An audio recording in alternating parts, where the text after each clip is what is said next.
Bem-vindo de volta ao nosso estudo do Apocalipse aqui no canal O Outro Rodrigo Silva. Hoje a gente vai investigar as circunstâncias da visão de João em Patmos e tentar resolver o mistério por trás de uma frase que é super importante: o dia do Senhor. Vamos continuar o nosso estudo do livro do Apocalipse? Pois é, essa é uma pergunta excelente. E, para a gente responder, a gente precisa voltar lá no comecinho, com João na ilha de Patmos. Vamos juntos nessa investigação? Com certeza. Para a gente entender a visão, a gente vai ter que agir como detetives. Primeiro, vamos analisar a cena do crime, por assim dizer, o exílio de João em Patmos. Depois, a gente vai decifrar a pista principal, o enigma do dia do Senhor. Vamos olhar as teorias como se fossem suspeitos, até a gente descobrir a verdade por trás da missão divina que ele recebeu. Bora desvendar esse mistério? Exato. E a primeira peça desse quebra-cabeça é o cenário, que é, olha, surpreendente. Pensa bem, uma das revelações mais importantes da história não aconteceu num palácio ou num templo grandioso. Aconteceu num lugar de exílio, de sofrimento, para um homem que se via como um igual, um companheiro na luta da sua comunidade. Vamos analisar isso aqui mais de perto. O que mais me chama a atenção é a humildade de João. Ele podia muito bem ter dito, eu, o apóstolo, né, se colocando num pedestal. Mas não, ele disse, vosso irmão e companheiro. Ele se coloca no mesmo nível, sentindo a mesma dor, tendo a mesma esperança. Isso mostra pra gente que Deus muitas vezes escolhe falar através de pessoas que entendem as lutas do povo. E o lugar desse sofrimento era Patmos. Tenta imaginar, uma ilha rochosa, desértica, no meio do mar Egeu. Era tipo Alcatraz do Império Romano, um lugar para onde eles mandavam prisioneiros políticos, religiosos. A tradição diz que João, já idoso, foi forçado a trabalhar em pedreiras, isolado de tudo e de todos, simplesmente por causa da sua fé. É nesse cenário de dificuldade extrema que a revelação começa. E é nesse cenário de exílio que o nosso mistério central aparece. João diz que recebeu a visão no dia do Senhor.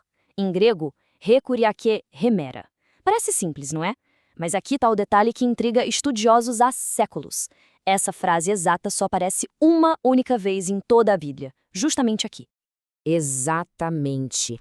E como essa é a única vez que a frase aparece, ela virou um verdadeiro campo de batalha teológico. Sem outras referências diretas, várias teorias surgiram ao longo dos séculos. Nossa investigação agora vai analisar cada uma delas, como um detetive examinando as pistas. Isso mesmo. E um bom detetive começa eliminando o que não faz sentido. Vamos analisar as teorias mais populares e ver se elas aguentam um exame mais cuidadoso. Chegou a hora de descartar as pistas falsas. A primeira, e sem dúvida a mais popular teoria, é que o dia do Senhor é simplesmente o domingo. Afinal, é o dia em que os cristãos se reuniam para celebrar a ressurreição. Parece uma resposta bem óbvia e direta, não é verdade? Parece, mas quando a gente olha as evidências históricas, essa teoria desmorona. Em todo o Novo Testamento, domingo é chamado de primeiro dia da semana. A expressão dia do Senhor, para se referir ao domingo, só se tornou comum quase um século depois de João escrever o Apocalipse. Isso inverte a lógica, percebe? É muito mais provável que os cristãos, bem depois, pegaram a frase de João e aplicaram ao domingo, e não o contrário. Pista descartada. Ok, se não é domingo, que outras possibilidades a gente tem? Surgiram duas outras teorias menores.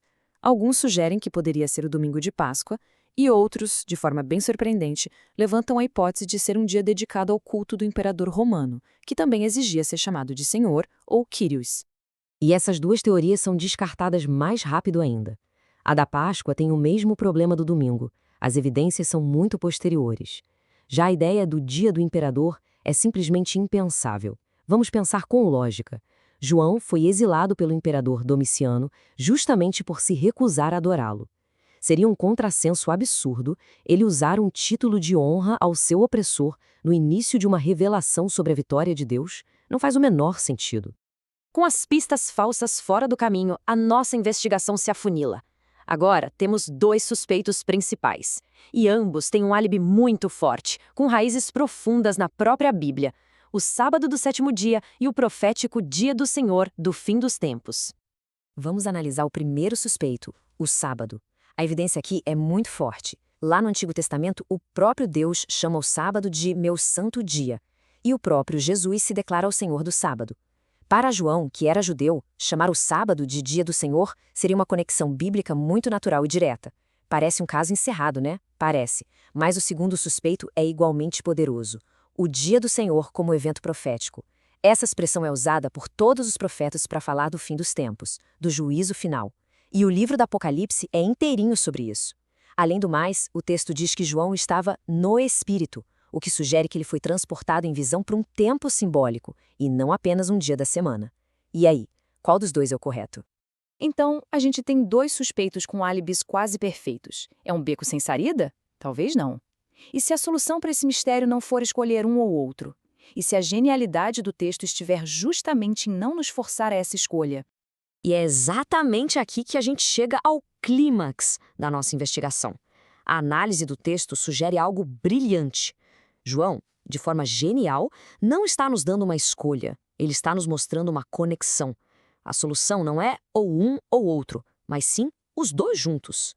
Então vamos conectar os pontos. É muito provável que, quando a visão aconteceu, era um sábado literal, o 7º dia, mas o que João viu na visão era sobre o futuro e grande dia do Senhor do fim dos tempos.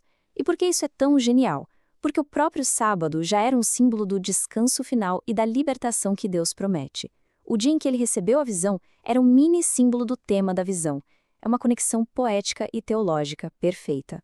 Com o mistério do tempo e do lugar resolvido, a cena muda. A visão não foi só para a edificação pessoal de João. Ele recebe uma ordem direta, uma missão. E a voz que dá essa ordem é descrita como de trombeta. Isso é um código bíblico importantíssimo. Uma trombeta na Bíblia não é só um som alto, ela sinaliza um evento divino de máxima importância. Foi com um som de trombeta que Deus se revelou no Monte Sinai. E será com um som de trombeta que o retorno de Cristo será anunciado. Essa voz está dizendo o que vem a seguir tem o selo de autoridade do próprio Deus. E essa mensagem, com um peso divino, não é uma carta genérica para o mundo. Ela tem um destino específico. 7 comunidades cristãs reais que estavam lutando para sobreviver na província romana da Ásia. E o que a gente vai ver a seguir é que Cristo conhece cada uma delas pelo nome. Ele conhece suas vitórias, suas falhas e tem uma mensagem pessoal e urgente para cada uma. Tudo que a gente viu hoje foi a preparação, o cenário para a grande revelação que está por vir. Nossa série de estudos sobre o Apocalipse vai continuar e o que vem a seguir é o coração da mensagem. Exato. Agora que o palco está montado, no nosso próximo estudo, vamos ver o que João viu quando se virou para a fonte daquela voz de trombeta. É uma das visões mais poderosas de toda a Bíblia. Não perca, porque vamos analisar de perto a visão de Cristo glorificado.